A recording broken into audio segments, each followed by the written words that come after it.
जय श्री कृष्ण। आज आपको बता दें कि शनि देव पर तेल क्यों चढ़ाया जाता है। एक बार हनुमान जी महाराज एकांत में बैठकर प्रभु श्री राम का भजन कर रहे थे। तभी वहां पर शनि देव प्रकट होते हैं और हनुमान जी से कहते हैं, ऐ बानर, आज से तेरी 7.5 शुरू। आज मैं तेरे हृदय में प्रवेश करूंगा। आज से 7.5 वर्ष तक मैं तेरी दुर्गति कर दूंगा।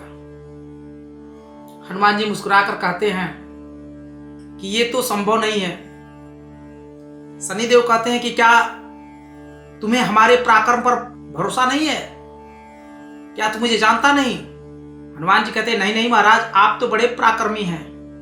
आप तो सूर्य के पुत्र हैं और मैं एक साधारण सा बानर। लेकिन मैं इसलिए कहा हूं कि मेरे हृदय में तो हमेशा हमारे प्रभु श्री राम विराजमान रहते हैं। जगह ही नहीं है।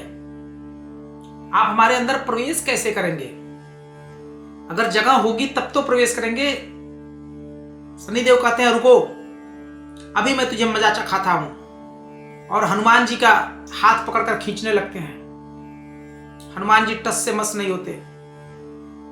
शनिदेव दूसरा हाथ पकड़ते हैं हनुमान जी महाराज का और पूरी ताकत से खींचते हैं। हनुमान जी हिलते नहीं, लेकिन हनुमान जी को क्रोध आ जाता है। हनुमान जी कहते हैं कि महाराज, आप यहां से जल्दी से जाइए, क्योंकि मुझे भजन करने में परेशानी हो रही है। मैं भजन कर रहा था, आप बाधा डाल रहे हैं, विघ्न डाल रहे हैं। शनिदेव नहीं मानते हैं। शनिदेव कहते हैं, नहीं, मैं तेरे अंदर प्रवेश करके ही रहूंगा। तू बानर है और मैं शनिदेव हूं, और तेरी ऐसी हिम्मत कि तू मुझे यहां से जाने को कहता है। तब हनुमान जी महाराज सोचते हैं कि महाराज, ये तो ऐसे जाने वाले नहीं है, कुछ उपाय ही करना पड़ेगा। बस हनुमान जी अपनी धीरे से पूंछ बढ़ाते हैं और पूंछ बढ़ा करके अपनी पूंछ में शनिदेव को धीरे धीरे लपेट लेते हैं। और जब पूरी तरह से जकड़ लेते हैं तब कहते हैं कि अभी बताइए, आपको जाना है या मैं कुछ करूं? शनिदेव समझ नहीं पाते। कहते हैं, मैं तेरे अंदर प्रवेश करूंगा ही करूंगा। तब हनुमान जी महाराज कहते हैं कि ठीक है, तब लो, करो प्रवेश। और अपनी पूंछ बढ़ा करके लगते हैं पटकनी मारे, पूंछ चारों तरफ नचाने लगते हैं। कभी पहाड़ों से टकराते हैं शनिदेव, कभी चट्टानों से, कभी पेड़ों से, कभी कटीले वृक्षों से।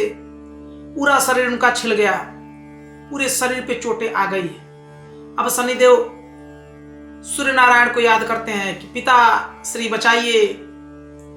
तमाम देवताओं को याद करते हैं शनिदेव, लेकिन हनुमान जी से कोई बचाने नहीं आता। तब समझ जाते हैं कि अब ऐसे में ये बानर ही हमारा प्राण बचा सकता है।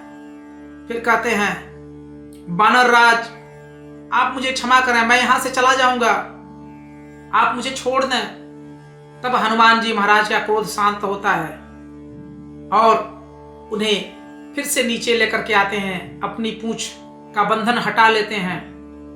अब शनिदेव जी को इतनी चोटें आई थी कि शनिदेव कहते हैं कि महाराज, मेरे ऊपर एक और उपकार कर दीजिए, कहीं से थोड़ा मुझे तेल दे दीजिए, मेरे शरीर में बड़ी पीड़ा हो रही है।